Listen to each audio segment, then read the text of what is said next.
Cuéntanos un poco, por ejemplo, cómo surge la idea de escribir este libro. Mira, este libro es un libro tiene un poco de encargo, ¿no? Porque el otro libro mío, que es Sufismo Negro, fue también en Almuzara, fue un proyecto que Manuel Pimentel, que es el director de Almuzara, el editor de Almuzara, me planteó, yo le llevé el manuscrito de Sufismo Negro y me dijo que le gustaba mucho, que encajaba mucho, pero me dijo que como sabía que ese no iba a vender nada, que le hiciera un ensayo en el que yo pudiera explicar un poco de qué iba. Entonces, un ensayo que tuviera llegada al público. Y este libro nace fundamentalmente después de un viaje a Estados Unidos, donde estuve trabajando temas de extremismo político y social.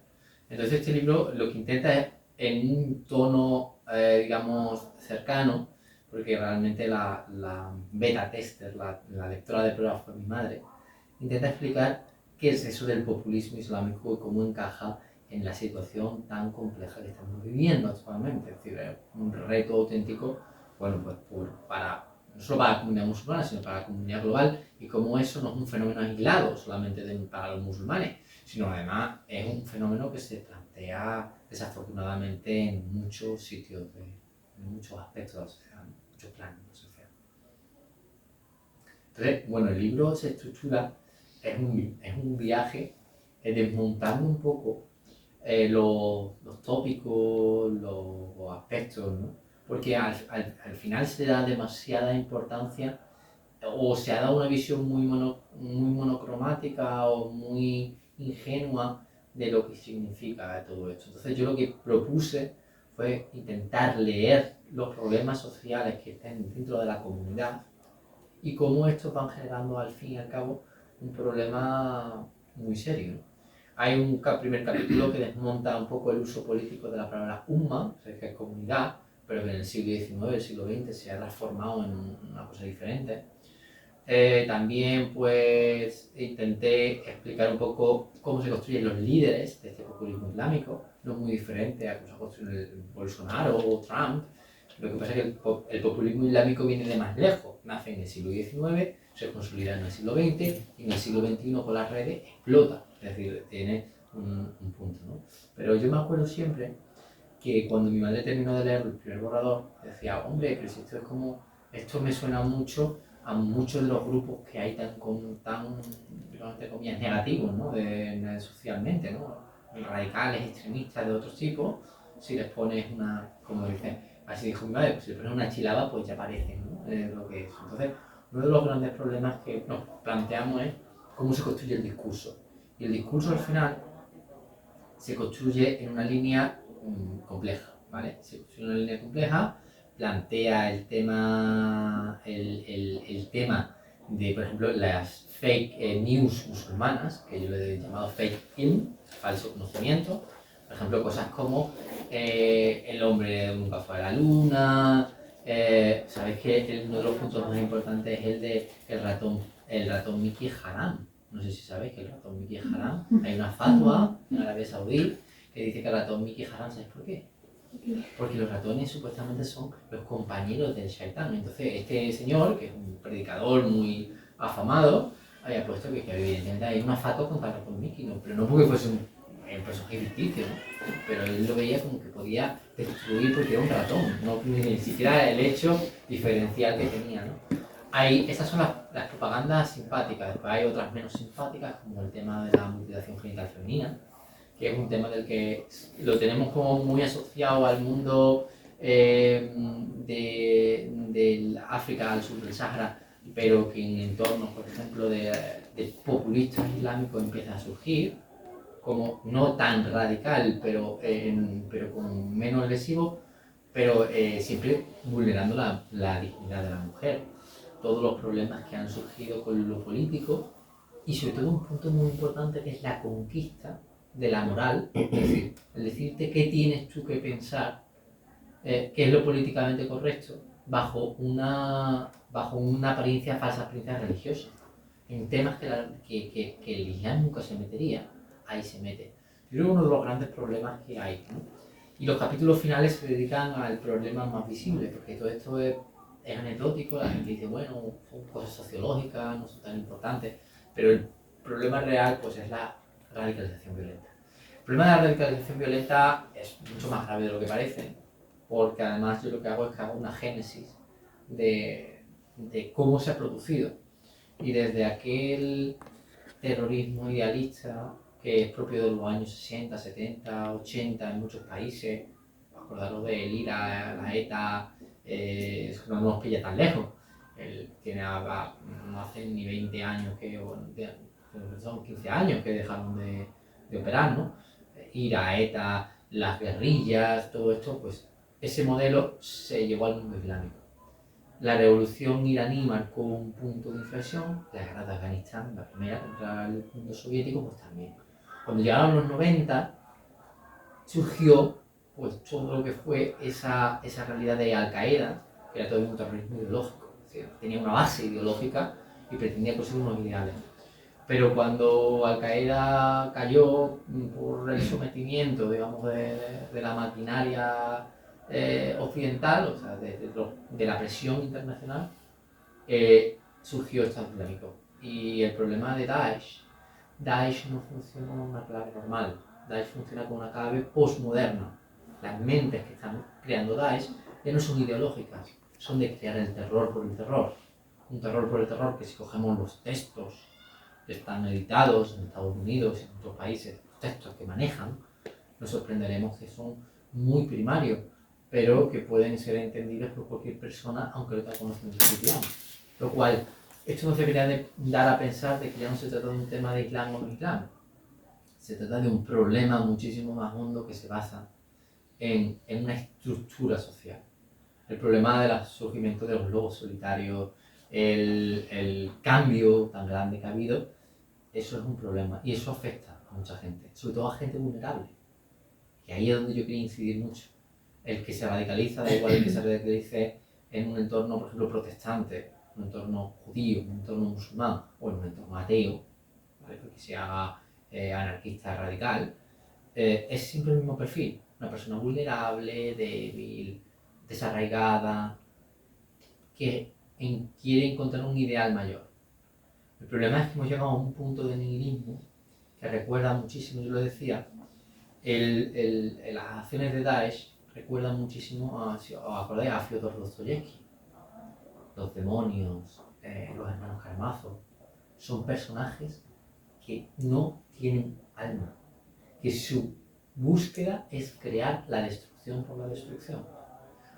Cuando uno analiza los textos de Daesh, lo que se da cuenta es el vacío, porque no pretenden construir nada más. Y eso se ha visto muy bien en las declaraciones, por ejemplo, de la gente que está en los campos, digamos, de prisioneros, en Al-Hol, en otros sitios, ¿no? En Siria y en Turquía, sobre todo en Siria, en el norte de Siria, en el Kurdistán.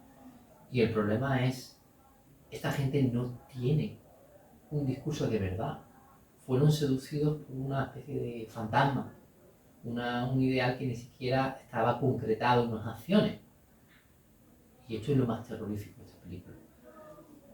Sería esperanzador de que solo existieran ellos, pero como ellos existen miles de grupos en otras latitudes. Recuerdo una reunión con el Departamento de Estado, esa beca que tuve en Estados Unidos, que nos decían que el mayor peligro hoy en día en Estados Unidos no era ningún país extranjero, ni ningún espía, ni ningún terrorista extranjero, sino eran la gente normal, estadounidense, que se iban al bosque, armados hasta los dientes, con armas de guerra, esperando para que caiga el Capitolio. Cuando eso me lo dijeron junio del 19. Cuando en enero del 21 iba a tomar el Capitolio, dije lo que aquel funcionario me había dicho en aquel despacho de Washington se había hecho realidad. Y en esa realidad es un problema muy serio, porque el asalto al Capitolio significó que esto que yo contaba en el libro no era exclusivamente ni de musulmanes, ni era exclusivamente una cosa teórica, sino que se había visto en el país más potente del mundo. Entonces, lo que yo creo que da mucho miedo, y es la base del libro, es que la libertad es un concepto muy complejo de gestionar, porque es una gran responsabilidad, porque requiere una enorme probabilidad tiene una enorme probabilidad de fracaso, fracasamos. La democracia es muy difícil de gestionar, Pero llevamos 50 años de democracia, 70 en otros países, pero el ser humano tiene unas pulsiones muy oscuras. Ante esto, yo proponía, y es una de las cosas que yo quiero explorar en el futuro, construir, por ejemplo, los musulmanes, cualquiera, es volver al humanismo, volver a que el ser humano, en su relación con la trascendencia, da igual como la llame, la nada, Dios, Allah, lo que quieras, el ser humano en relación con la trascendencia se tiene que dar cuenta qué poder tiene. Y tiene que dejar de pensar en la individualidad, tiene que dejar de pensar en la materialidad, tiene que dejar de pensar en destruir a la gente. En esa búsqueda, en esa dureza, es donde está la clave. Si nosotros fuésemos capaces de ver eso, y hablamos de la comunidad musulmana porque al final es en la que yo vivo y desarrollo mi vida, es volver otra vez a leer a los clásicos, acercarnos con Rahma al Corán, a los hadices, buscar al profeta amable, a la sonrisa, el trabajar precisamente por eso. El 99,9% de los musulmanes lo hacen y ese 0,01% es el problema. Nuestro trabajo está en volver otra vez a pensar en un humanismo islámico y eso nos puede generar todo. Yo quería hacer una pregunta. Por supuesto, para eso estamos. Me voy a entrenar. No, ¿crees que la interpretación de la Sharia influye en este tipo de radicalización? ¿O... Fíjate, la Sharia, si os preguntara de dónde viene la palabra Sharia, no sabría decirte de dónde viene la palabra Sharia. ¿Qué palabra se relaciona con Sharia? Sharia, ¿qué es Sharia? La calle. La calle, la vía. La Sharia es solo una calle, ¿vale? El problema es que, eso también lo cuento en el libro, el problema es que hubo un momento en que la tradición, la Sharia era como una calle, ¿vale? Tú puedes pararte en diferentes tiendas, ¿verdad? Tú vas viendo y tal, el trabajo del fiqh es un trabajo hermenéutico, los tratados de fiqh en el mundo tradicional, en tu mundo, en Marruecos antes de la colonización, en Senegal, en muchos sitios, pues es una búsqueda diferente. Pero claro, el problema fue cuando se sustituyó porque cupiese en un código como el napoleónico, nuestro código civil. Ahí fue un problema, porque toda esa flexibilidad que tenía el alfaqui, el alim, para poder construir eso, generó un problema muy serio, entenderme, ¿no? ¿Cómo lo decimos? Un problema. ¿Qué pasó? Que la Sharia que vemos en la calle, la Sharia per se no es una cosa mala. La Sharia pide justicia. La Sharia regula muchos aspectos nuestros. Nuestros ayunos, lo que damos en el zakat, la sadaka, todo eso está regulado. Eso está bueno, bien. El problema es cuando la Sharia se convierte en un instrumento político. Si yo genero leyes para decir, tú no, tú, pues sí. Cuando yo digo, es que, por ejemplo, el tema de los castigos corporales, en muchos países hubo un problema, o sea, en muchos países se vio como un problema y se paró. Hay una moratoria, se hizo a principios de este siglo, se hizo una moratoria en muchos países. Entonces, cuidado cuando decimos Sharia, no hay una Sharia, hay muchísimas Sharia. Si tú eres capaz de ofrecer diferentes lecturas, diferentes cosas, imagínate lo que eso significa. Entonces, cuidado con hablar solamente de una Sharia y el problema que supone. Seamos capaces de buscar más allá y sobre todo ser conscientes de que la Sharia es una cosa mucho más fina. Pero para eso tenemos que volver a la fuente. Por eso tenemos que volver a una hermenéutica activa. Para eso tenemos que tener otra vez responsabilidad sobre los textos, sobre nuestras vidas. Si le dejamos que una persona sola interprete, volvemos a dejar nuestra libertad en manos de una persona. Nuestro trabajo realmente está en intentar comprender por qué pasan las cosas, ¿vale? Entonces, no es que sea una cosa, entre comillas, mala, pero el cuidado con la manipulación política que se hace, ¿vale? Hablando de manipulación, te iba a preguntar por el califato. Eso es una de las narrativas y los mitos más Claro, divertidos. yo te pregunto, ¿es más un estado mental que es propicio para aquellos que se quieren unir a ese tipo de organización o ese tipo de sentimientos? ¿O es un fin último físico de que realmente se quiere conseguir algo global? A ver, el problema del califato, que eso está en el capítulo tercero o el segundo, cuando hablo de Umma, los califatos se cayeron, ¿vale? Y había algunos califatos simbólicos, el otomano, el de los mogoles y tal. La institución del califato es una institución que nace abocada al fracaso. ¿Por qué os lo explico yo? Que nace abocada al fracaso.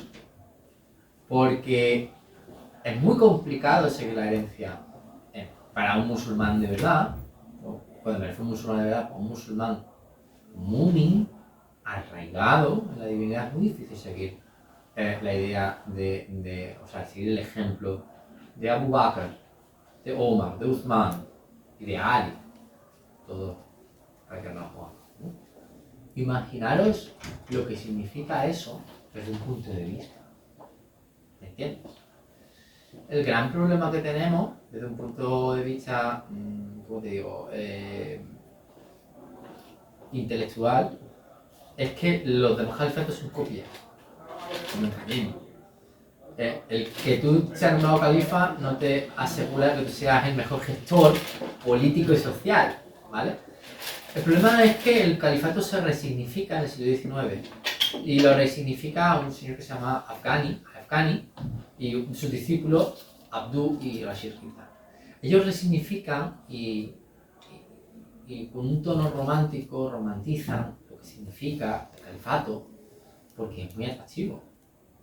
Con la Córdoba perdida, la Bagdad perdida, el no sé cuánto perdido, pero tú no veas el presente. Entonces, si tenemos un califa, todos nuestros problemas se irán. ¿De verdad se van a ir? ¿Lo pensáis? No. ¿Qué pasa? Esas ideas que eran románticas, estaban en su época, igual que cuando se quería hacer el imperio británico y no sé cuánto y tal, y surgen proyectos teológicos en Estados Unidos con tinte también religioso, surge el sionismo. El sionismo es la misma estructura mental, es decir, funciona con la misma lógica. Theodor Herzl quiere volver a la Tierra Santa para construir un Estado, ¿no? Altneusland y el Estado judío son dos obras que se plantean. El problema desde un punto de vista filosófico es que eso está muy bonito en un libro, ¿vale? Yo escribo un libro maravilloso sobre esto y las bondades que tiene. Cuando lo pongo en la realidad, pues es un desastre. Los desastres empiezan en cuanto cae el califato otomano, que era como el ejemplo, que era el mal, lo que no había que imitar, y entonces se convierten todos en repúblicas, o en reinos a su manera. ¿Qué pasa? Que los populistas han usado el califato un poco como Bolsonaro usa el reino de los cielos, ¿vale? Igual, o sea, o Trump usa Make America Great Again. De hecho, este libro se iba a haber llamado Make Islam Great Again. Me dijo una compañera de aquella beca que tuve, me dice, deberías llamarlo Make Islam Great Again. Pero si yo pongo eso no voy a vender en España, ¿no? Para un populismo islámico. Pero es verdad que era eso. Y ese califato, la gente lo ha tratado como una especie de, ¿cómo os digo yo? Así, un poco de gracia, una musulmania, ¿no? Claro, el problema es que no iba tan descaminado al Afghani. Afghani quería hacer un pan-islamismo. Era una idea de que desde el primer país musulmán, desde Marruecos a Indonesia, todo el mundo tenía que compartir la misma cultura, la misma lengua, las mismas costumbres, y ese era el califato universal. Esta gente nunca se creyó más la película, Rida un poquito más, tal, pero claro, cuando llegan los radicales lo ven como la opción principal de su lucha. Estamos hablando en una época en la que, como yo decía antes, los terrorismos políticos. ETA quería un Estado vasco independiente. El Irak quería una Irlanda del Norte católica independiente del Reino Unido. Sendero Luminoso quería un reino maoísta. El propio Mao Zedong, una revolución brutal, que se cargó la cultura china. Ellos querían hacer eso. Pero cuando vieron que eso no era posible, lo convirtieron en un imposible ensoñado. Claro, el califato como tal es un estado mental, efectivamente. pero se les vende al usuario, al cliente, se le vende que eso es posible. Y como buen romanticismo, te genera que ganas. Eso mola, ¿verdad? Porque vamos a tener posibilidades, ¿no? Eso es lo que a mí personalmente me da cierto respeto. Entonces, ahí es donde está, porque la gente que no lo tiene muy claro, te lo va a comprar. Vamos a tener un país para nosotros donde todo va a ser perfecto, donde van a repartir ositos de gominola en las puertas, ¿no?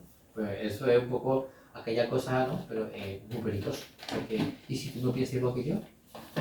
No te acuerdas. Eso es el punto, ¿no?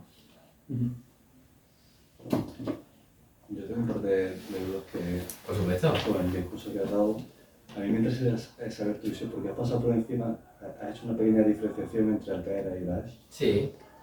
y me gustaría desarrollar un poquito esa diferencia a nivel ideológica, y otra que sí te has definido un poco más de relación, parece esa sintonía o esa cercanía entre los postulados más de ultraderecha con... así. Pues esto es bastante interesante. Mira. La diferencia entre Al-Qaeda y Daesh, cuando tú ojeas los textos, o sea, trabajar sobre texto o sobre fuente gráfica, un vídeo y tal, hay una diferencia muy grande porque son dos generaciones diferentes, ¿vale? Un poco así, hablando a brote pronto, ¿no? La Al-Qaeda un poco la generación de aquellos de construcción de ETA, ¿no? Todavía, o de movimientos revolucionarios. Y Daesh es un poco como el que se mete a jugar en el Call of Duty. Que cojáis un poco lo de los videojuegos para ir a dar cuenta un poco de qué va. Al-Qaeda es una construcción ideológica, mental, de un producto, un proceso, como te digo, está construido en los finales de los 80, ¿vale? Por eso decía, no perdáis de vista ETA, IRA, Sendero Luminoso, bla, bla, bla. La única diferencia es que no es un producto de ultraizquierda, sino que es un producto creado por los antisoviéticos, los mujahidines, ¿vale? Todo esto. Al-Qaeda parte de una visión idealista de la realidad, en la cual ellos van a salvar, a liberar, todos los grupos, un concepto mesiánico, a salvar, a liberar. Al-Qaeda tuvo un desarrollo curioso porque ellos concebían la lucha y la propaganda como los demás grupos. Manuales, vídeos que eran muy chungos porque eran vídeos de 7 horas con un curso impagable, a los vídeos, por ejemplo, los vídeos clásicos de Bin Laden, por ejemplo, a los de Howie, todo esto eran vídeos que eran infumables, o sea, te lo tenías que creer mucho para poder ver una cosa así, porque si no te deprimía porque era horrible. Pero tenemos eso. Por otra parte, sus acciones eran acciones, por ejemplo, que inauguraron el terrorismo suicida, cosa que tampoco es nuevo. Por ejemplo, acordaros de grupos de extrema derecha como el de Mishima. Mishima y su Sociedad del Escudo proponían métodos similares, ¿no? Y grupos de extrema derecha han planteado cosas similares. Atacaban espacios simbólicos, Gemela, barcos de la Armada norteamericana. En el caso de España atacaron la estación de Atocha. O sea, eran otro tipo de planteamientos organizados. Sus mecanismos eran más militares. Pues, eso es clásico, ¿no? Es muy sencillo verlo en criminología, la diferencia entre ambos. ¿Vale? En la segunda parte, estos de Daesh, pues es lo que llamamos terrorismo moderno. Bueno, lo llamo yo, lo llamo Gisquetel, o mucha gente lo ha denominado terrorismo moderno. ¿Por qué? Es moderno. Es decir, ya no necesitas una infraestructura, porque el otro tenía un líder, un sublíder, tenían soldados. ¿No? Cuando ve un análisis de inteligencia de cómo funcionaba aquello, pues es que era un árbol, que funcionaba con una cabeza pensante, un ideólogo, un doctrinal, no sé cuánto. El problema de Daesh es aparentemente son células, o sea, ni células, son monocélulas, es un cúmulo de propaganda que va infectando, es un virus más que el otro, son como una colonia de bacterias, ¿no? Si tenemos que poner una analogía, si conocéis biología, una colonia de bacterias en las que vienen todas las bacterias y van juntas. Daesh eran virus que se multiplicaban. Entonces, la propaganda de Daesh es visual, es moderna, es de videojuego. De hecho, yo he usado videojuegos para captar. Es tremendamente actual y es vacía. Cuando los otros te daban un chochaco de 400 páginas para que tú aprendieras la doctrina, la ideología y no sé cuánto, y todavía tenía un residuo del salafismo, que es la versión digamos, más conservadora, wahabismo, ¿no? Que todavía podías ver un contenido doctrinal y autores que tú podías, o sea, un historiador, un islamólogo, puede identificarlos dentro del texto. En el caso de Daesh no hay autores. Cuando lees un texto de Daesh es pura propaganda, es puro discurso. No te dice nunca de dónde viene. Parece inspirado. Dicen, no, esto no funciona. Es como si ¿no? Los discursos son cortos, nunca son discursos largos, y la propaganda siempre es muy sugestiva, ¿no? Una propaganda para crear terror. La forma de actuar también cambió muchísimo, porque eran atentados de bajo coste, low cost. ¿No? La gente que cogía un cuchillo y apuntaba a gente, la gente que cogía un coche y atropellaba a gente. O sea, ya había dejado toda la infraestructura militar, el entrenamiento y tal, para convertir eso, por lo menos en Occidente. Y en la parte del GARP, del Levante, claro, allí sí hubo otra estructura, pero porque tenían a una serie de estados luchando, los turcos y los sirios luchando contra ellos. Es decir, ya no funcionaba la misma lógica, ahí tenían que usar una lógica militar. Lo que sí que choca muchísimo es la forma en la que se introducen, ¿no? Y depende en cada contexto, cambia mucho, ¿no? Aquí creo que es jerezana, Beatriz Mesa, ¿no? Que ha trabajado mucho sobre el Sahel, compañera que ha trabajado mucho sobre el Sahel, decía que cuando uno investiga sobre los grupos que operan en el Sahel, que ninguno sigue la propaganda. Son conflictos étnicos que hay detrás, son odios étnicos o odios culturales alimentados, y eso es un poco lo que ha pasado también. ¿Sabes? Se ha aprovechado de los problemas culturales que había en zonas que había postcoloniales que habían generado ahí un problema serio. Entonces ahí había esa es un poco la diferencia que yo percibo, ¿no? En el libro doy más fuentes y puedo jugar un poco más, ¿no? Pero eso es una grande rasgos. La segunda pregunta era... Pues que has hecho referencia de alguna forma a esa, o ligado de alguna manera el extremismo. Los extremismos, los populismos. Con el tema de la ultraderecha, ¿no? Bueno, esto no es ninguna novedad. Es decir, históricamente, incluso en España, hay una serie de conversos que adoptaron la tercera vía, que se llama, ¿no? Que son los que siguen a Dugin, los que siguen el grupo Hanshar, por ejemplo, está en Galicia, neonazis o ex neonazis convertidos al Islam y usando eso. Bueno, estos son los más pintorescos, son un poco grotescos, siguen también las vías del neofascismo italiano. Bueno, esta gente son un poquito residuales. Ahora, el problema que hay es que sí que comparten con el extremismo actual, con el populismo extremista actual, comparten muchas cosas, ¿vale? Por ejemplo, la creencia en la tierra plana, la creencia en esa desconfianza hacia el Estado, hacia el sistema liberal, el deseo del retorno a una sociedad basada en jerarquías primigenias, actitudes guerreras, la decadencia. Es decir, el trumpismo y estos movimientos, quizás el previo paso a Daesh, no son muy no están muy alejados, no son muy extraños el uno del otro. Comparten los Q, por ejemplo, QAnon comparte las mismas cosas que muchos de estos gente populista, porque al final lo que están vendiendo es el miedo, la desconfianza, el no creer, digamos, el señalar a un enemigo, tercero enemigo, porque no me fío. No sé si te he respondido. Y en el libro yo lo vi claramente y demás, pero no solo con la extrema derecha, con la extrema izquierda igual, ¿eh?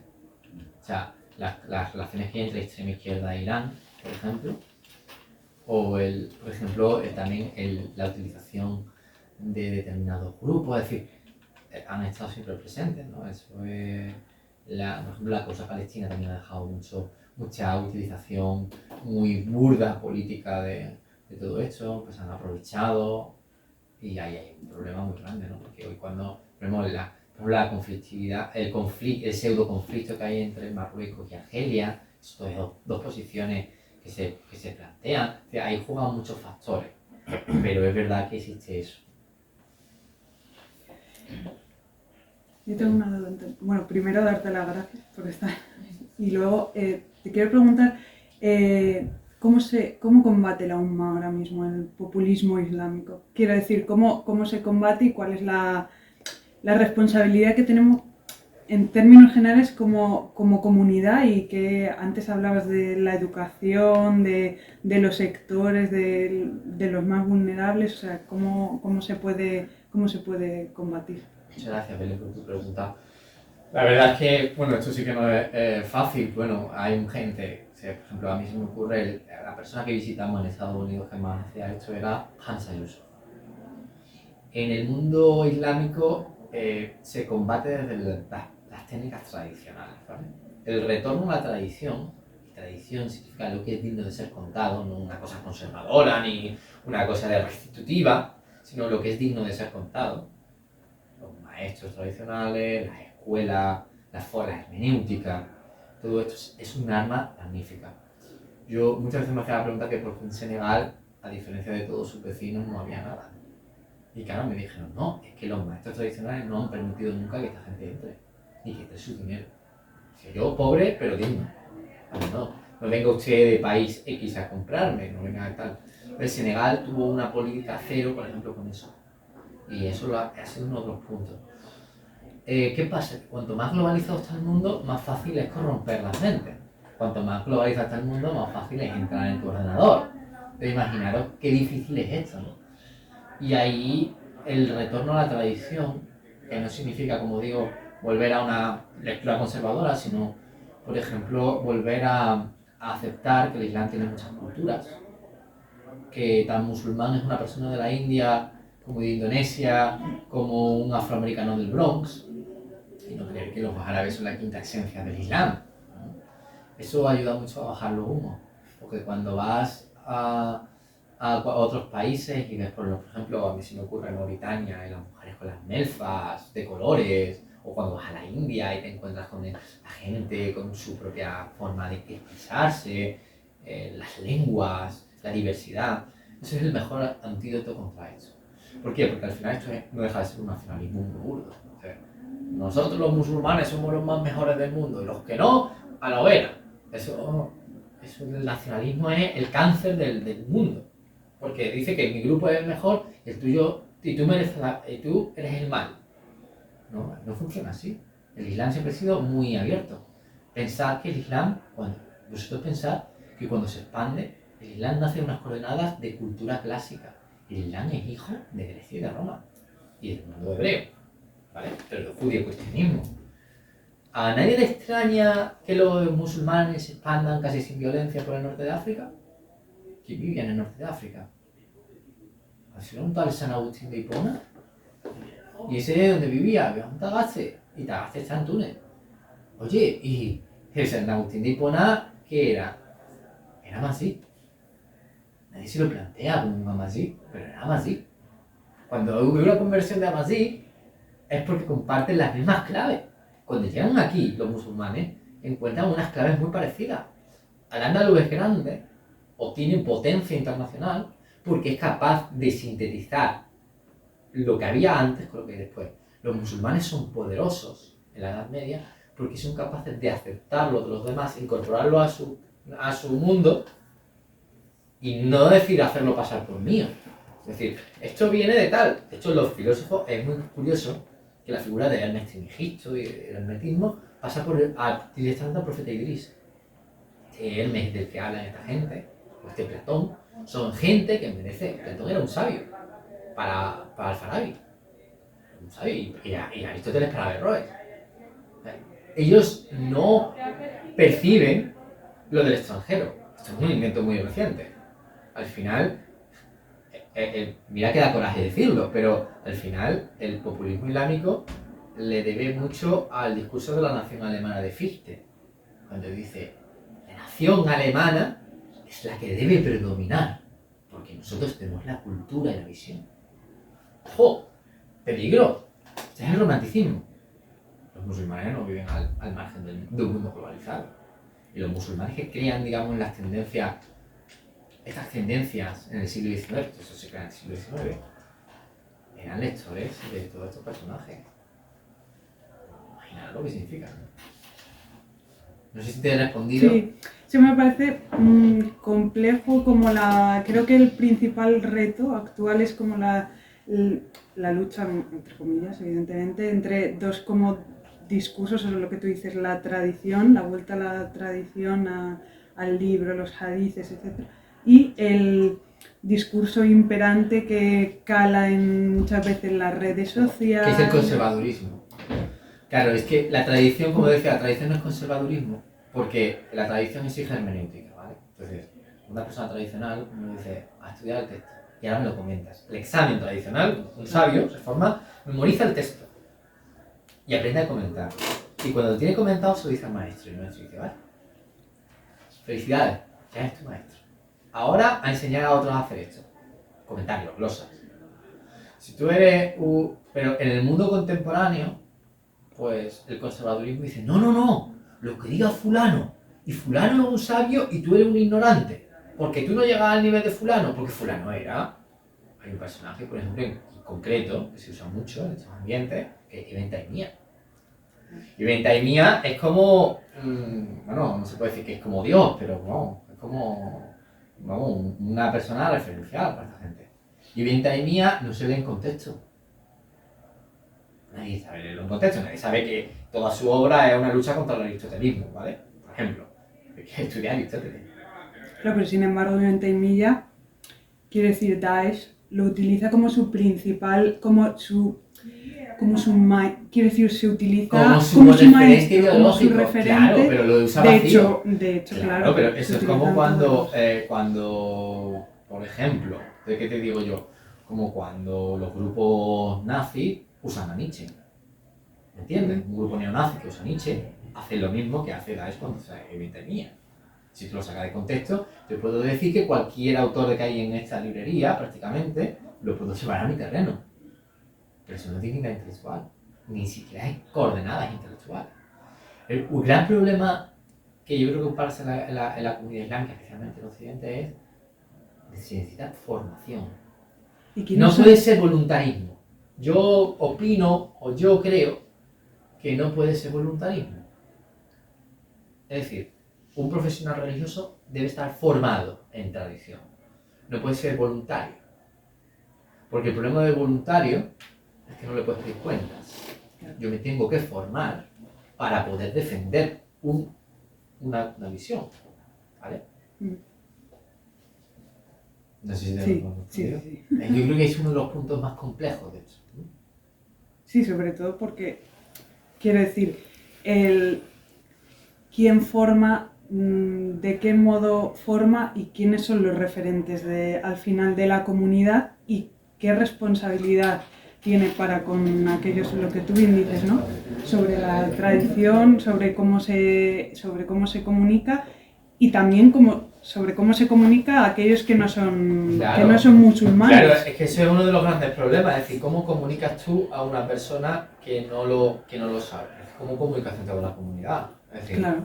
Yo siempre me quejaba, no digo, un sacerdote católico pasa 7 años para formarse. Pues le pregunto a la mayoría de los imanes, ¿qué tienes tú? Claro. Que sí, que está muy bien, que alhamdulillah, ¿vale? Pero es que estás tratando con unos temas sensibles que al final afectan al corazón de las personas. Es la parte más íntima de tu cuerpo, o sea, de tu vida, tu centro vital. Un musulmán no considera que esto es de 9 a 11 de la noche, esto es 24 horas. ¿Vale? Entonces, la responsabilidad que tú tienes es muy grande, pero volvemos a lo mismo, porque ¿cómo articularlo? No sé. Bueno, ¿qué había una pregunta? Sí, Bueno, está muy interesante toda la charla. Lo que estoy viendo, vamos, yo he venido a aprender básicamente, ¿no? Y Me alegro, muy interesante lo que estoy diciendo, además yo creo que estáis en general por las preguntas, está bastante metido en este mundo así conceptual. Lo que pasa, yo te quiero hacer, bueno, dos preguntas, una más de tipo personal y otra más de tipo político. Perfecto. En la personal no sé cómo llegaste a este mundo, ¿no? Es muy interesante, eso es una curiosidad mía, ¿vale? Y luego el mundo político, bueno, he visto en tu biografía que eres o has sido vicepresidente de la Junta Islámica. Soy. Eres. Entonces yo quisiera, desde el punto de vista político, cómo llegar este mensaje que es complejo, está lleno de conceptos, está lleno de filósofos, yo algunos los pillo, otros no, y imagínate la gente por ahí también, que habla de todo, y entonces, ¿cómo a veces llega ese mensaje? Hombre, yo intuyo que una de tus ideas es formar, ¿no? Formar a los que forman, ¿no? Pero claro, eso es complicado y lleva tiempo, es Mucho. complicadísimo, ¿no? Claro, digamos que nos gana en ese sentido, mientras tú formas, otros están desformando, ¿no? Y siempre ganan porque es mucho más rápido, ¿no? Sí, claro. Pero bueno, sabiendo esas dificultades, ¿no? Desde el punto de vista político, eso, si la Junta Islámica en España tiene mucho peso o es más bien consejo, digamos, ¿cuál es la labor o cuál es la labor efectiva de cara a esto que tú estás proponiendo, ¿no? Mira, yo llego al Islam casi de rebote. A los 25 años estaba buscando una espiritualidad. Y la que mejor encajó con mi forma de ser, la que mejor encajó con mi identidad, pues fue el Islam. Entonces yo llegué con muchísima felicidad, pude compaginarlo con mis estudios de doctorado, cambié mi tesis incluso para dedicarme a otras cosas y tal. ¿Cuál era la anterior? La tesis que La tesis que yo iba a hacer, pues iba a dedicarme a otros temas que relacionados con la filosofía del lenguaje, pero cambié hacia el mundo de África, desde la historia del pensamiento africano islámico, ¿no? Y eso me ha abierto un mundo muy grande. Y bueno, pues a día de hoy pues es una experiencia maravillosa. Con respecto a Junta Islámica es una de las comunidades más antiguas de España, signataria de las leyes que nos dan los derechos de los musulmanes, los acuerdos de cooperación. Tenemos interlocución a muchos niveles, desde el nivel municipal hasta el nivel digamos estatal. Trabajamos en redes internacionales europeas, tenemos un montón de campos, ¿no? Y es verdad que es un reto importante, una cosa compleja, pero por otra parte el trabajo es muy difícil porque apenas tenemos recursos. Pues claro, es muy difícil hacer un trabajo de ¿Tenéis subvenciones estatales o solo privadas? Tú tienes a O veces... sea, cuotas y cosas así. Tenemos por la que nos da también nuestra vertiente empresarial con el tema del halal, pero sobre todo, bueno, concursamos a subvenciones, digamos, de concurso. Entonces, no es sencillo. La verdad es que Junta Islámica se lo ha currado durante muchos años y hemos trabajado mucho. Y gran parte de esto, pues, ahí tenéis, ¿no? este esfuerzo. Pero no es sencillo. No es sencillo y sobre todo hay que buscar muchas cosas. Y es una labor de pensar. ¿Y qué hace? ¿Como cursos para formar a formadores? Hemos hecho cursos, diferentes cursos durante mucho tiempo. Tenemos actividades, talleres, un montón de elementos. Hoy, de hecho, venimos aquí invitados por Patricia a hablar un poco esta tarde y todo eso. Intentar ofrecer pues esto. Es verdad que yo represento la punta de lanza intelectual, ¿no? Pero es verdad que es mi trabajo y también lo que a mí me apasiona. Yo creo que lo que hay que inocular es la curiosidad en la gente. No en toda la gente, es imposible, pero sí que la gente joven empieza a plantearse por qué las cosas son y por qué las cosas no son. Trabajo lento, difícil. Pero claro, imagino que eso junto al ámbito islámico, ¿no? Evidentemente, ¿no? Ya, como te digo, tanto nacional como internacional. ¿Tenías una pregunta? Sí, bueno, me referencia un poco con la charla, ¿no? Esto último. Nombrante a Beatriz Mestre, yo la conozco tanto aquí como allí, Sí. en el otro lado. Y realmente me preocupa en torno a que ella hace un análisis, que también ha hecho referencias, los análisis suelen ser dinámicos, no estáticos, ¿no? Ella hace una foto estática del fenómeno, pero la realidad es que si miras un poco más de forma más dinámica, estos movimientos siguen existiendo, la zona saheliana está muy compleja, Claro. tenemos los combatientes que vienen de fuera, en fin. ¿Cómo ves tú un poco El la tema de situación Sahel. actual?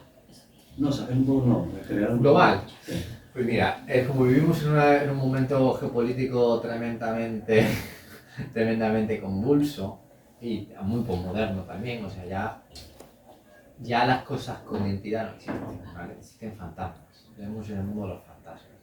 Uno de los grandes problemas que tenemos es también el problema de que nos estamos volviendo muy egoístas y en vez de apoyar el desarrollo, vamos a donde sacamos rendimientos. La gente se da cuenta y se enfada con eso, que está pasando en el Sahel, por ejemplo, ¿no? Y en el Sahel es un esperpento porque el que se retire, claro, es que muchas cosas, si lo que ha pasado en Mali, entra el dictador de turno y dice, pues yo no quiero franceses. Y a lo mejor tiene hasta razón, porque dice, bueno, los franceses me han estado mangoneando la moneda durante muchos años, ¿no? Me acuerdo que una de las cosas que siempre se dice cuando se estudia historia de África contemporánea, se dice, no, es que Francia tiene el control del franco. Franco lo controla el Banco Central francés. Y si te dice, te porto mal, te devalúo el franco, te voy a destrozar el país. Ya no te preocupes. París mandaba sobre esos países. Claro, es una actitud neocolonial. Pero, ¿qué pasa? Que es que la alternativa es mucho peor, porque vienen los malos además que, ¿cómo? Yo me quedé muy sorprendido en un seminario en el CIDOB, trajeron a un antropólogo que trabajaba en Boko Haram. Boko Haram es otro de los grandes desconocidos, porque Boko Haram es que nos toca de tan lejos que no nos toca. Pero claro, Boko Haram, que ¿sabéis qué significa? Boko es extranjero, Haram es prohibido. Entonces ellos decían que Boko era como la educación extranjera, la cultura extranjera prohibida, ¿no? Eso es Hausa. Boko, también, si conocéis un poco, si tenéis curiosidad, a los brujos del vudú se llaman Bokor, ¿no? Son los extranjeros, los que traen el mal, ¿no? Entonces imaginaros que me lee, ¿no? Pero claro, cuando empezamos a trabajar y el seminario, muy interesante, el antropólogo, en un momento dice, bueno, todos con nuestra opinión, todos muy racionalistas, y este antropólogo había vivido allí en el norte de Nigeria, que los había conocido, lo había entrevistado, que le había regalado muchas cabras, y nos decía, muy enfadado, nos lo había dicho muy enfadado, dice, ¿qué? Estáis diciendo tonterías. Tonterías nosotros, que somos especialistas, no sé cuánto, tal. Dijo, no, estáis diciendo tonterías. Los chavales se enrolan porque les dan una Coca-Cola. Y como nunca han visto una Coca-Cola, la compran y se unen al grupo, porque les da Coca-Cola. Decía, pero bueno, ¿qué ideología hay detrás, no? En los últimos años se han editado los textos. Los textos son infumables, o sea, son de una fragilidad enorme. O sea, una fragilidad, cuando me refiero a fragilidad, me refiero a fragilidad intelectual. O sea, muy pobre, no tienen capacidad para expresar. ¿Y qué le dice? ¡Qué desastre! Pero claro, es que el tío que escucha eso no le interesa el texto, no le interesa el discurso. Estás dando Coca-Cola a un chaval de 15 años o una camiseta del Barça. Entonces, cuando te decían eso, era increíble. O sea, este antropólogo nos dijo, bueno, deja ya de elucubrar, y en una reunión con cierto nivel, había gente que trabajaba en diplomáticos, no sé cuánto, en mi caso investigadores, tal. Y era un esperpento, porque bueno, el tipo dijo, no, que esta gente entran ahí por tal, y después ya les inoculan el odio, que es un odio fundamentalmente étnico. No es un odio ni siquiera ideológico, es que es un odio étnico, es que aquel es de la etnia no sé cuánto. Y eso es una de las cosas tan buenas que Beatriz lo había hecho cuando hizo el análisis, porque se dio cuenta que la mayoría eran señores de la guerra y narcotraficantes. O sea, era un problemón, o sea, es decir, ¿quién está defendiendo todo esto? ¿Cuáles son las fuentes de financiación? Pero las fuentes de financiación de los talibanes, ¿cuál era? Era el opio, la venta de opio internacional. ¿Ah? Pero hecho de qué va, ¿no? Ustedes están diciendo que van a cortarle la mano o le van a cortar o van a ejecutar al que hace transgrede la Sharia y ustedes se están financiando de droga. Y tantas paradojas. El mundo en el que nos estamos metiendo es un mundo polarizado, muy fragmentado y en el que el principal problema es que la gente se ha desilusionado con la democracia. porque la democracia no es capaz de resolver los problemas que tiene la gente. Evidentemente hay menos malos de todos los malos de sistemas malos, pero en los mundos en los que no tenemos un estado de bienestar como el nuestro, esto se ve como me estás engañando, te estás riendo de mí. Para eso que el consejo tribal nos gobierna, ¿no? Y los malos pues se meten por las rendijas y aprovechan. Esto es tan complejo y tan frágil, y esto está pasando en Estados Unidos con otras tendencias, ha pasado en Brasil, ha pasado en Perú, en Bolivia, está pasando en Europa, aquí es muy lejos, Hungría, Polonia, Grecia. Cuando nos preguntamos, oiga, pero ¿no deberíamos ser todos gente que nos respetáramos, nos ayudáramos y buscáramos un mundo mejor? Pero el discurso es otro. Este extranjero te está robando. Este tal, no sé cuánto. Este fulano que no habla la misma lengua que tú, debe ser exterminado. Y nadie habla de lo que está pasando en la India. En la India están asesinando musulmanes. El BJP, Bharatiya Janata Party, es un partido surrealista en el que su fundador, Sarkar, que fue el inspirador del asesinato de Mohandas Gandhi, ¿sabéis qué tenía como ídolos? Tenía dos ídolos en su vida. Uno era Adolf Hitler, del nazismo, y el otro era, atención, el Estado de Israel. Y en su escrito dice, es que son el paradigma de lo que yo quiero construir en la India. Una India limpia, pura, con castas, donde no haya musulmanes, donde no haya cristianos, donde no haya contaminación. Pero dice, el ejemplo es Hitler, hombre, que hizo un camino, como diría. Y el segundo ejemplo es Israel, que ha construido de la nada un Estado basado en su tradición. ¿Vosotros imaginaros cuán difícil es esto? ¿Vosotros imaginaros qué significa eso? Entonces, pues es absolutamente fascinante cuando somos capaces de ver que estos no son fenómenos aislados. Como que tampoco hay... Steve Bannon ha alimentado a muchos radicales por todo el mundo. Steve Bannon fue el jefe de gabinete de Trump. Hasta cierto momento que lo quitan en medio. Steve Bannon ha alimentado a muchos radicales. Putin tiene detrás a un ideólogo, a un susurrador, que es Alexander Dugin, que quiere construir una sociedad pagana de Vladivostok hasta Cádiz, en la cual van a desaparecer las razas inferiores y las que él considera religiones débiles, cristianos, todo eso. Alexander Dugin es el que susurra al oído de Putin y el que ha dicho que los ucranianos no valen la pena. Es decir, ¿qué mundo nos estamos moviendo? ¿Qué mundo nos estamos moviendo? ¿Y China? Nadie habla de China. China es, de todo eso, es la versión atea. ¿Vale? Un fanatismo marxista, que ya no es marxista pleno, maoísta, queriendo destruir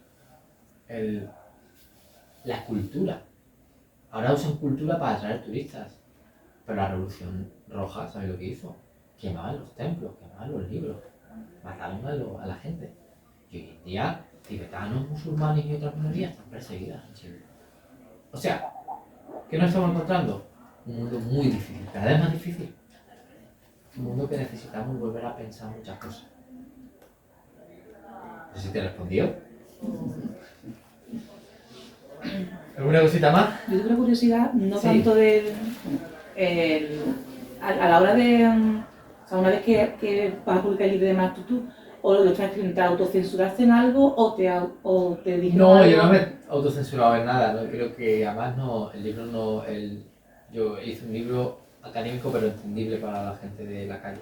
De divulgación, digamos. Es alta divulgación, es ensayo, Sí, es un pero ensayo... entendible. Entendible, sí. Lo pasé por el filtro de mi madre, que siempre funciona bien. Pero es verdad que yo no me autocensuré porque considero que estos temas pues no te puedes censurar. ¿Qué voy a decir? O sea, creo que no es bueno autocensurarse. O sea, yo denuncio por ejemplo un fenómeno que se da, que es la islamofobia instrumental, que la excesiva que eso se da mucho en entornos cercanos a lo que es el islam político, que es el victimizarse en exceso. porque a mí me pasa todo lo malo del mundo, porque yo soy la minoría que todo el mundo me persigue, porque me dicen que es que yo soy muy malo en el mundo. Pero eso lo usas para socavar la confianza en la estructura. Hombre, porque si tú tienes un problema de un delito de odio, denúncialo. Si tú has tenido un problema de que te han hecho algo, ve y denúncialo. Muchas veces no funciona ya, pero es que la justicia es muy compleja. Pero no significa que la justicia no sea real. Sí, lo perverso de todo esto es que tú lo usas y dices, ven aquí, que yo te voy a decir que te voy a dar cariño. Lo que tengo que hacer es todo para los musulmanes, hombre. Todo, déjate de tonterías. Y la homofobia instrumental la ves en muchas casas, en mucha gente. Esto es muy peligroso. Yo digo que porque es muy peligroso, porque puedes hacerte mucho daño. Porque empiezas a creer que tienes que salir del sistema, porque empiezas a creer que los musulmanes no pueden llegar a nada, porque empiezas a creer que si tiene injusticias, claro, pero lucha por reventar las injusticias. Toda la gente. Es verdad que tú puedes tener un marcador que puede llamar más la atención o menos. Pero hombre, y muchas veces son prejuicios tontos. Y malentendidos. Y ahí es donde la comunidad tiene que empezar a usar las armas que da en los derechos y los deberes. El cumplimiento del deber te da unas armas que son los derechos. Y los derechos, pedidos, con un procedimiento legal, puedes conseguirlos. Yo os digo que los políticos tampoco son tan sordos, y los técnicos menos. Pero tienes que planteárselo, que lo entiendan. A lo mejor tienes que codificarlo en su idioma. Una propuesta, un borrador, un tal, que el servicio jurídico lo revisa. Pero hay mucha gente que no tiene paciencia para eso. Es que a mí no me dan no sé cuánto. El tema del cementerio. Es que yo no me puedo enterrar. ¿Cómo quieres enterrarte? No, gratis. Ahí. No, es que no puede ser, oiga, que esto está regulado. Hay 5 o 6 leyes para poder comprender cómo funciona. Usted se ha plantado a leerlas y a redactar y a trabajar. No es más fácil el populismo. A los musulmanes no los quieren porque los que no les dan un cementerio. Porque yo quiero enterrarme ahí y gratis. Ya no, es que esto no funciona así. ¿Y qué hacemos? Pues claro, ahí viene el populista que dice, ¿veis? Estos nos quieren. ¿Veis? Estos nos quieren. Y esto genera muchos problemas, sobre todo en las segundas generaciones. Cuando tú le dices a la segunda generación de una persona que tú de quién eres, tú qué identidad tienes, no eres español, hombre, ¿qué haces en España? ¿Tú en qué te crees que tú eres español? Mire, ni siquiera, aunque yo tengo un DNI, yo soy español. Soy un ciudadano. Y si no tengo un DNI, tengo un NIE, soy un ciudadano. Pues hay iniciativas y puedo llevar cosas. Y mi trabajo es la sociedad civil. No es la amedrentar. Amedrentar es lo más terrorífico. La sociedad civil. La sociedad civil te dice, vamos a trabajar. Asociaciones. El trabajo asociativo. Algo que la gente considera que, entre comillas, no es como muy sano, que es el lobbying. Pero en otros países, como Estados Unidos, es normal ver lobbying. El lobbying no es malo.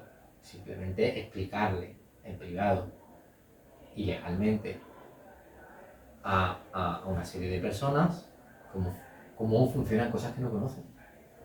¿Sabes? En Estados Unidos, la primera visita que nos llevaron es a ver cómo funciona un lobbying al Congreso. Una serie de analistas, una serie de sociólogos que trabajan en los derechos de la comunidad. Pero bueno, no nos engañemos, todo lo tiene. Entonces, si tú no sabes usar, claro, aquí está entrado otro problema. En nuestros contextos, sociodemográficamente, pues hay que trabajar mucho más. Porque el que venía del campo, en Marruecos, se ha ganado dignamente la vida, pero no tenía preocupaciones. ¿Cómo me da a mí que haya hecho esto? Si tenemos un sitio para rezar, aunque sea un garaje, ya me conformo. Pero claro, las generaciones quieren comer halal. Quieren que su hijo estudie en Islam. Quieren que su hijo esté en acomodo social. Y esto es uno de los grandes desafíos que tenemos. Es decir, ahí es donde está una de las cosas más importantes. Creo que me ha sido un poco de tu pregunta, pero... No, pero es interesante. Un poco en relación con eso, si has recibido muchas presiones con este libro, o incluso amenazas, o... No, nada, eso es la parte morbosa. No, mira, uno de los pocos casos... Claro, porque yo estás metiendo de los juntos. No, de ambientes de ultraizquierda. Las únicas críticas que yo he recibido con este libro. Yo creo que el ambiente de que podían ser más tal, yo creo que mi libro ha sido como ha pasado muy desapercibido. Sin embargo, la parte buena es que he impactado, lo ha dicho mucha gente, en gente, el target que yo quería, que eran gente de segunda generación, gente joven, gente que se plantea las cosas, gente que se dedica a trabajadores sociales. ¿Amenaza? No. O sea, en redes, 3 tontos me dijeron que yo no era musulmán, que yo era que no sé cuánto y tal, pero bueno, se fijaban tanta gente, era una campaña bien organizada, pues lo bloqueas, le dices cosas o tal, mira, realmente cómo funcionan las amenazas, siempre van a ir al que hace la ruptura pública. Un libro, afortunadamente, los malos no se lo leen. Otra cosa diferente sería si saliera en la tele, o sea, sería diferente, ¿no? Pero en esto, bueno, pues es divertido porque no se lo van a leer. Y si se lo leen, pues, bueno, pues a lo mejor reflexionan y ven que lo que tienen ellos es un constructo. Luego también un tema que es interesante es la cuestión del lobby. Pero yo creo que el problema no es el lobby, ¿no? El problema es realmente la esencia de la idea principal del lobby. Cuando hablo del tema del Islam muy tratado, ¿no? En el libro, el problema es qué influencia vas a recibir. Porque no leemos, o sea, que vas a el Maliki o el Wahhabi, es decir, esa influencia del principal lobby, yo creo que es la esencia, ¿no? Claro, ese es uno de los grandes trabajos en Estados Unidos, por ese lobby dice, nosotros no cogemos dinero extranjero, cogemos dinero de la comunidad, o sea, nos lo financia la comunidad. Pero aquí se la han usado, por ejemplo, el Maliki. Bueno, en ese mundo, en ese concreto lobby, trabaja a interescuelas, entonces los principios de la ciudadanía. Que haya halal en un espacio público, que en las Fuerzas Armadas en Estados Unidos es muy normal que tengas capellanes militares en un barco, por ejemplo, y que haya de los 3. Eso es muy normal porque se han currado durante muchos años metiendo presión. Pero ese tipo de cosas, ellos no intentan meter ideología. Sí, es verdad que se mueven más cercanos al Partido Demócrata, que el Partido Demócrata en Estados Unidos los acoge mejor. Pero hay aquí también se acerca al Partido Republicano y les susurra al oído al Partido Republicano. Es decir, hay un juego de eso. Que Islam, pues intentan que sea una cosa social, no que sea una cosa, la religión para dentro de la casa. Y eso en los países anglosajones se ve muy bien, se ve en el Reino Unido. Es decir, nosotros buscamos nuestros derechos, pero nuestros asuntos comunitarios están muy reglas. Pero precisamente en el Reino Unido hay cosas que no van muy bien, en ese sentido. Claro, eso es uno de los grandes, digamos, desafíos. Y después, claro, depende. Yo creo que también hace falta que las generaciones se homogeneicen más. O sea, vivimos en un mundo en el que también los musulmanes, los occidentales, no hemos sido capaces de construir las propias narrativas. Hay mucha gente que lo construye, Hamza Yusuf, Omar Suleiman, otra gente que construye eso. Pero es verdad que no es el mainstream. Pero en el momento en que la gente se empieza a designificar por los países de origen de sus padres, una gran parte, y que los conversos empiecen a dejar de romantizar la idea esa absoluta de un Islam puro y prístino, se dan cuenta que tienen que vivir como un ciudadano normal. Entonces en Francia, en Maluf, por ejemplo, Sí. el concepto de la identidad, y en francés, y curiosamente también sigue habiendo, o sea, en ese sentido de qué esencia. Claro, es que el problema, y Francia, por ejemplo, tiene un trauma muy grande. Francia es un problema, como podrás entender. Francia tiene un problema porque Francia no ha sabido gestionar su diversidad e intentó homogeneizarla a la fuerza. Si se intenta homogeneizar a la fuerza, es que en Francia un argelino, que ya es francés, de hace 5 generaciones sigue siendo argelino. Pues eso es un problema que tenemos los países de la cuenca mediterránea, es una herencia problemática en el modelo de identidad. Y el modelo de identidad es solo una, no me digas. Los anglosajones tienen esa idea de que la ciudadanía no es un proceso identitario o esencial, sino que es un proceso de acumulación de facultades políticas. Entonces, en Estados Unidos o en Inglaterra, que me da que sea musulmán como si quieres ser del espagueti volador, la religión del espagueti volador, me das igual, porque al final esas cosas las defines tú en tu casa, ¿vale? El problema de Francia es que Francia ha intentado homogeneizarlo todo, pero sin conseguirlo, porque en Francia hay el famoso français de papier, que no es francés de verdad, y français du cœur. El francés du cœur es el de que es de verdad, hombre, todo el mundo sabemos que los franceses de cœur son los que compran la baguette y son rubios con los ojos azules, y los otros son de papier, un senegalés, un tal, y voy a señalarte porque sigue siendo marroquí, pero no eres de verdad como yo, que soy de verdad, ¿no?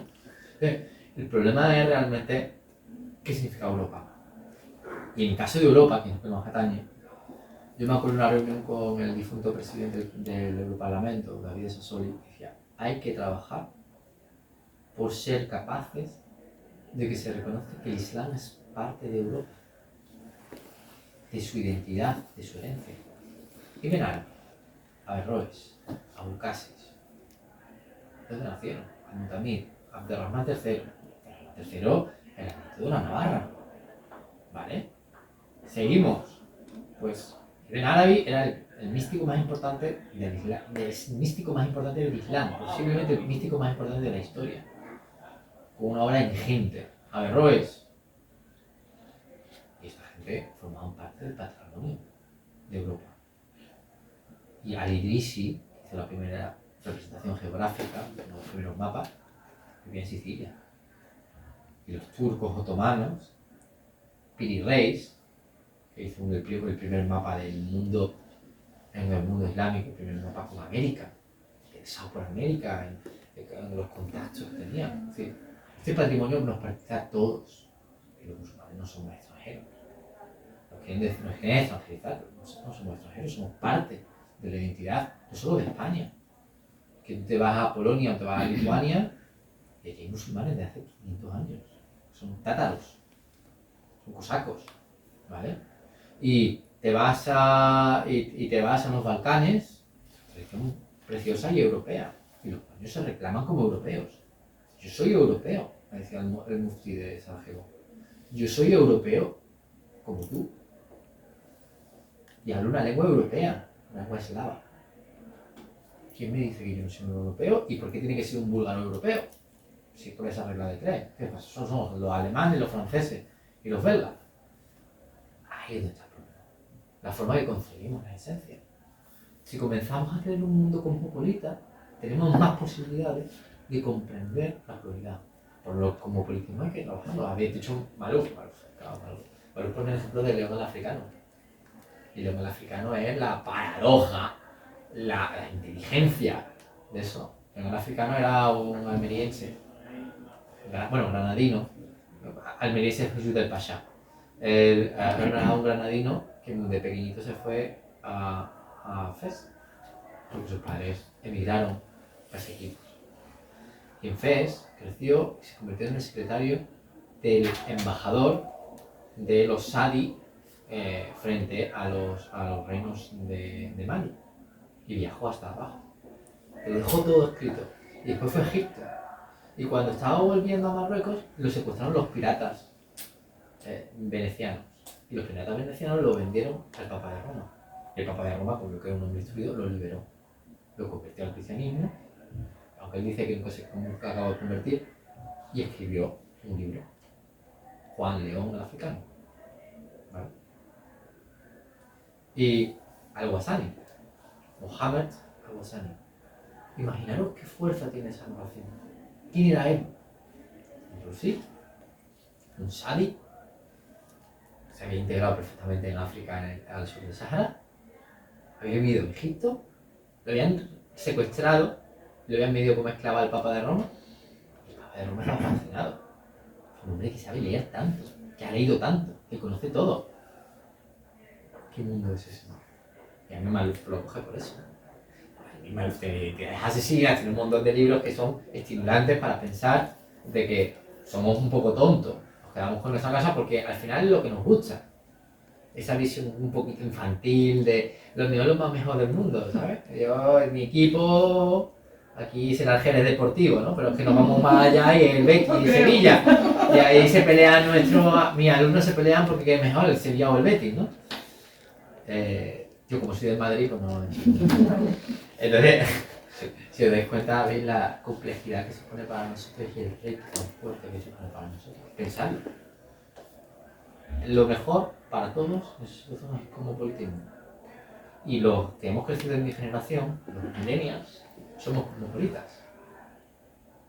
Y yo tengo amigos por todo el globo, hemos visto las mismas series, los mismos animes, comemos comida de muchos países.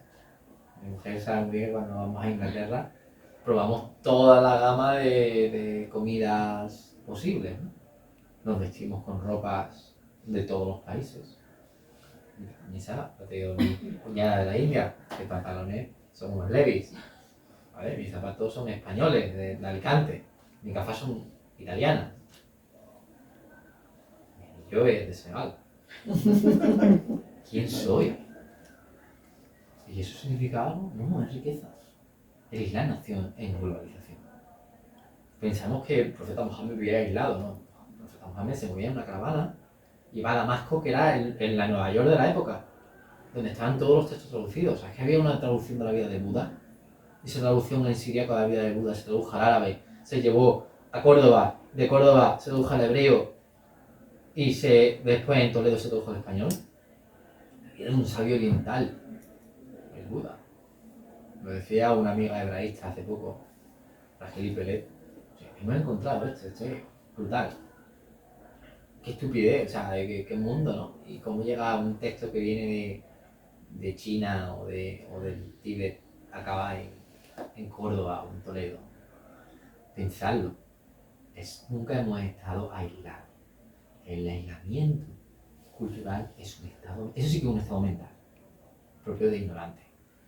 Pero el cosmopolitismo nos abre, nos da la posibilidad de ver más allá y de pensar en un mundo mucho más profundo. ¿Alguna pregunta? Muchísimas gracias. Muchísimas gracias a ti. A mí por escucharte. Un placer, el placer es mío.